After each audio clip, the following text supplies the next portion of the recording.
네, 중국 증시 개장했습니다. 이 상황 보고 빅픽처 이어가겠습니다. 10시 30분, 우리 시간으로 10시 30분, 현지 시간으로는 9시 30분 중국 증시는 문을 열었고요. 현재 상해종합 좋습니다. 전반적으로 중국 쪽 증시 좋습니다.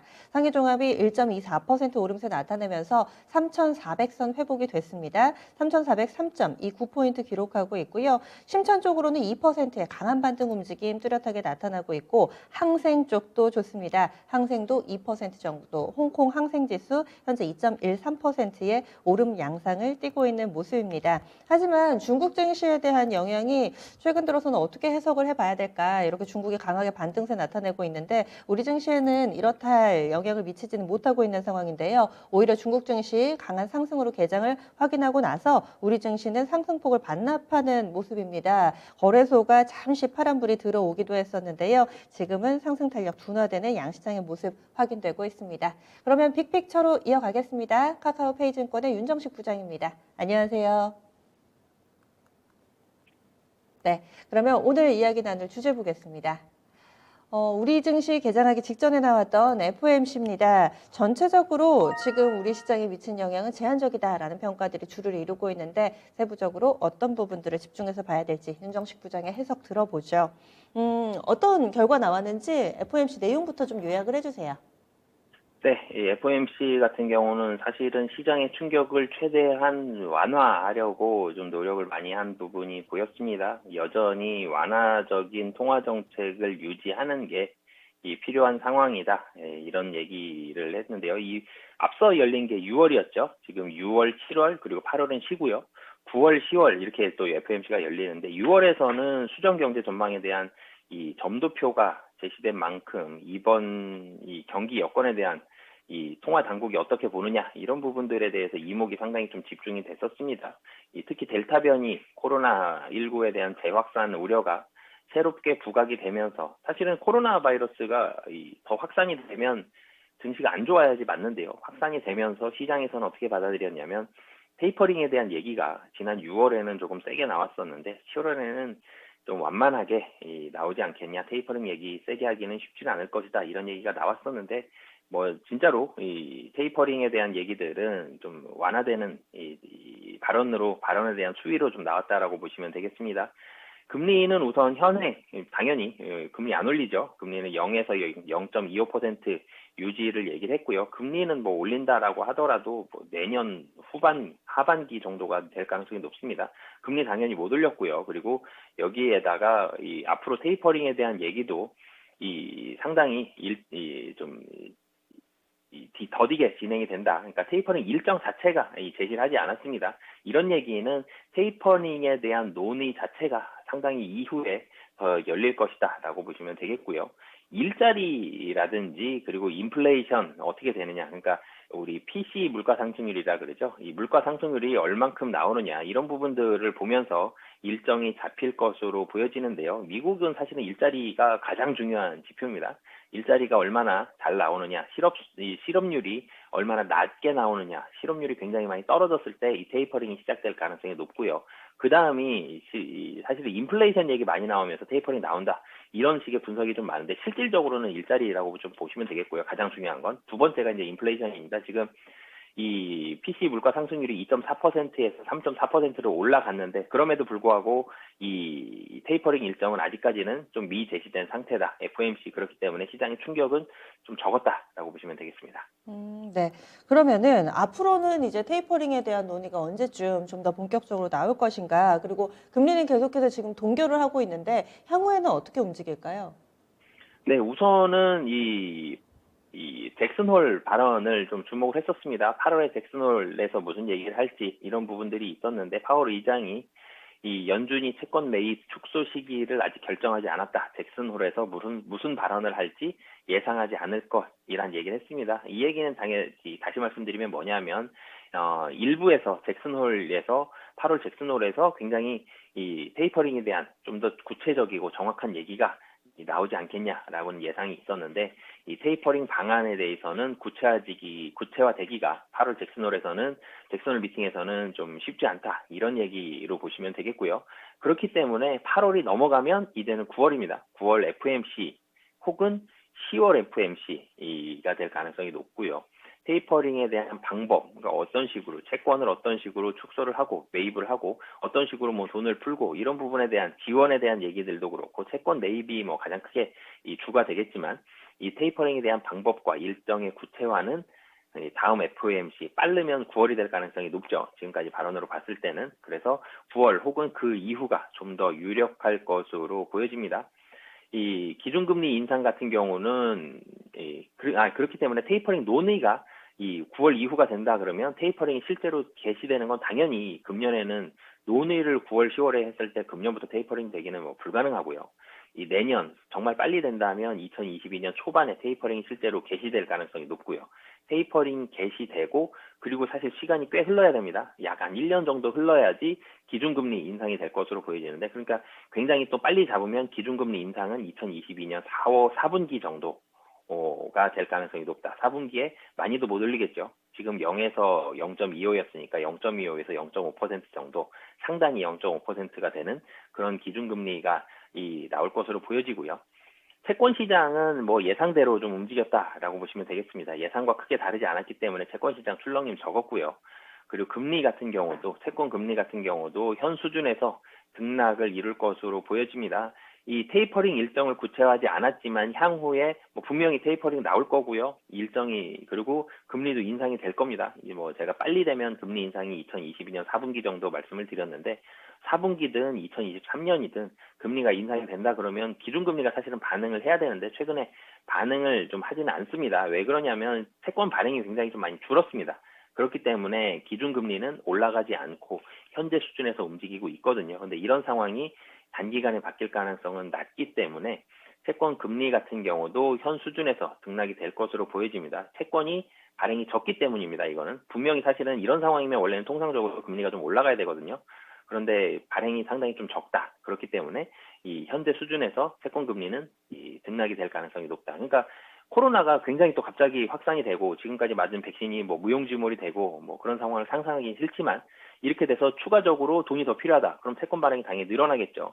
그러면은 이제 또 금리가 달라지겠는데 이런 극단적인 상황만 일어나지 않는다라면은 금리도 그렇고 지금 뭐 현재 시장에서 받아들이는 충격 정도도 그렇고요. 현재 수준에서 등락이 될 가능성이 높다라고 보시면 되겠습니다. 네, 결국에는 테이퍼링과 관련된 우려는 크게 안 해도 된다라는 것을 좀 확인해 볼 수 있었네요. 그리고 조금 다른 이야기로 좀 넘어가 보겠습니다. IPO 시장의 분위기가 상반기하고는 확실히 좀 다른 것 같아요. 예전에는 IPO 시장 뭐 상장한다 이러면은 상장하기 전부터 관련해서 지분 가지고 있는 종목군들이 들썩이기도 했었고, 그리고 또 상장을 하고 나서도 뭐 따상이라는 용어가 나온 것처럼 굉장히 크게 관심을 받았었는데 요즘에는 금융당국의 규제도 조금씩 들어가고 있는 상황이어서 체크를 해보겠습니다. 이 IPO 시장 최근 들어서는 좀 어떻게 흐름을 가져가고 있는지부터 좀 체크를 해주시죠. 네, IPO 시장 보시면 작년 하반기도 그렇고 금년 상반기에도 사실은 파급력이 굉장히 컸습니다. 작년에 특히 심했었죠. 따상 얘기가 나오면서 사실 따상이 현재 시작한 그 주가에서 2배의 상한가입니다. 그러면은 시작할 때 10,000원에 시작했다 그러면 26,000원이거든요. 굉장히 많이 한 방에 오르는 그런 모습들을 보여주곤 했는데 시총이 작은 회사도 아니었습니다. 그런 기업들의 모습들을 보여주면서 IPO 광풍이 불었습니다. 그러면서 주가가 사실은 떨어지지 않은 모습들, 시작할 때 굉장히 좀 많이 오르는 그런 기대감을 가지고 오르는 모습들 보여줬다가 나중에 조정을 받는 모습들이 있었는데요. 나중에 조정을 받으면 사실은 피해보는 게 개인 투자자들이 많은 피해를 보게 됩니다. 그런 부분들이 있었고 너무나도 많은 관심들이 쏠렸기 때문에 이런 투자자들의 피해를 최소화하고자 이 금감원의 개입이 잦아졌습니다. 사실 금감원의 개입이 있었던 적이 흔치 않았었는데 금년에는 벌써 3건 있었습니다. 그렇기 때문에 기존 예상보다는 시장에 미치는 영향력이 작아졌는데요. 총 최근에 있었던 가장 큰 4건 중에서 3건이 일정이 연기가 됐습니다. 금감원의 증권 신고서 정정 요구가 직접적인 원인이었는데요. 이 증권 신고서 정정의 가장 핵심적인 내용은 공모가를 낮춰라라는 얘기였습니다. 금감원에서. 그렇기 때문에 이 4개 기업에 있어서의 이 시총이 11.1조 원에서 8.7조 원으로 상당히 좀 많이 떨어지는 그런 모습들을 보여줬는데요. 이 IPO라는 게 사실은 통상적으로 IPO의 화랑이라는 부분들은 시장의 고점에서 일어나는 경우들이 상당히 좀 많습니다. 이때 상장하는 최근에 국내 주식시장이 거의 상단이죠. 사상 최고치를 기록을 시장이 쉬고는 있지만 거의 최고치 정도 수준에서 움직이고 있는데 이럴 때 상장하는 이런 주식들은 멀티플을 상당히 좀 높게 받습니다. 그렇기 때문에 멀티플이 높다. 그러니까 밸류에이션이 상당히 좀 고평가돼서 들어오는데 그렇게 되면 시장에 들어온 이후에 기존 주식들과의 밸류에이션 갭을 줄여나가는 것이 일반적인 패턴인데요. 이게 이제 시장에서 이루어지는 과열을 조정하는 이런 양상들을 이런 과정으로 보시면 되겠습니다. 올해 코스피가 13% 올랐고요. 코스닥이 8% 올랐는데 비상장 지수는 43% 올랐습니다. 비상장에 상당히 과열이 있었고 이 과열로 인해서 IPO 시장이 많이 좀 과열이 됐다라고 보시면 되겠는데요. 그렇기 때문에 6월에서 7월 대형 공모주에 대한 금감원의 개입에도 이 비상장 지수는 그래도 사실은 좀 7.5% 오르면서 좀 많이 올랐었는데요. 이런 부분들이 금감원이 너무 과열된 이런 IPO 시장을 진정시키기 위해서 금감원이 개입을 했다라고 보시면 되겠습니다. 구체적으로 개입한 그런 업체들도 좀 설명을 해주시고요. 가깝게는 바로 다음 주에 카카오뱅크가 상장을 하게 되고 또 크래프톤도 공모청약이 진행될 예정이라서 이런 부분들도 함께 분석을 해주세요.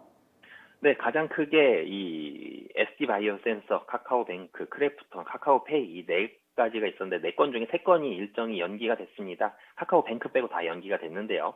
금감원 조전에 말씀드렸던 대로 금감원의 증권신고서 정정 요구가 직접적인 원인이었습니다. SD바이오센스 같은 경우는 원래 1조 원대 공모 자금 조달을 계획을 했는데 고평가 논란으로 인해서 공모 수량은 20%, 공모가는 상단 기준 39% 낮췄고요.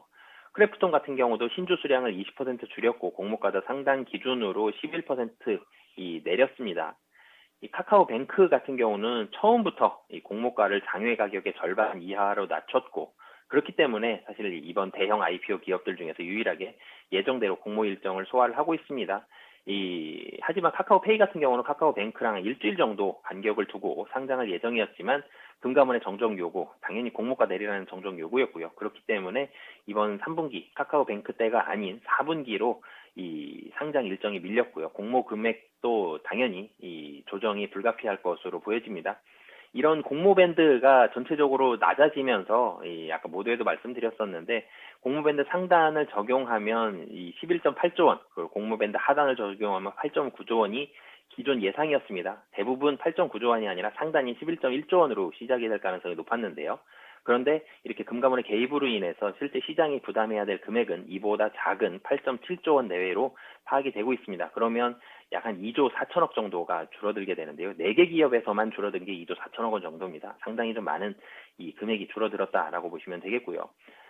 결과론적으로는 하반기에도 금감원의 개입이 계속 높게 측정이 된다면 있을 가능성이 높기 때문에 하반기에 지금 예정이 되어 있는 게 현대중공업, 롯데렌탈, K카, LG에너지솔루션, 넷마블, 네오 같은 이 대형 IPO가 여러 남아 있는데 이번 개입이 공모가 산정에 있어서 너무 높은 밸류에이션 하지 말고 좀 낮춰서 시작을 해라라는 금감원의 목소리가 있었기 때문에 전체적으로는 공모가를 높게 작년처럼 높게 책정하기는 쉽지 않을 것으로 보여지고요. 이 공모주들로 수급이 상당히 좀 쏠리게 되면 전체적으로는 주식시장의 다른 종목에는 악재입니다. 주식을 하는 금액은 어느 정도 한계가 정해져 있는데 이 종목들을 사기 위해 다른 종목 팔고 가야 되거든요. 그렇기 때문에 이런 악재적인 모습들이 있었고 시장에 미치는 영향력도 상당히 좀 많았었는데 공모가가 전체적으로 낮아지기 때문에 그래서 공모주에 대한 시총들이 밸류에이션도 그렇고 좀 낮아지기 때문에 시장에 미치는 수급 부담이라든지 영향력은 이 작년 하반기, 금년 초보다는 절대적으로 좀 낮아질 가능성이 높다라고 보시면 되겠습니다. 네. 결국에는 이 IPO 시장으로의 자금 쏠림이 조금씩 해소되면서 시장에서는 긍정적으로 해석될 것이다. 이런 의미인 건데, 그러면 오늘의 큰 그림 어떻게 그려볼까요? 네, FOMC도 그렇고요. IPO도 그렇고요. 전체적으로 시장에 미치는 영향력이 줄어듭니다. 지금 테이퍼링 걱정했었는데 테이퍼링에 대한 우려감, 지금 이 금 테이퍼링 얘기도 빨리 나와야 9월이고요. 이제 IPO도 하반기에 미치는 영향력 상당히 좀 줄어드는데요. 그만큼 시장은 굉장히 심심해지고 있습니다. 많이 빠지지도 못하고 많이 오르지도 못하고 굉장히 심심한 매매하기 어려운 시장이 되어 있는데요. 하지만 뭐 실적 워낙 좋습니다. 오늘 삼성전자 실적도 좋게 나왔고 전일 LG 디스플레이 실적도 좋았습니다. 특히 대형주도 실적 좋고요. 뭐 중소형주들도 대부분 제조업체들도 그렇고 바이오도 그렇고 굉장히 좀 좋게 나오고 있거든요. 실적을 보시면서 사실 빠른 매매 하시기보다는 천천히 좀 긴 호흡으로 시장을 대응하시면 좋은 그런 상황이다라고 보시면 되겠습니다. 네, 자세한 말씀 고맙습니다. 네, 감사합니다.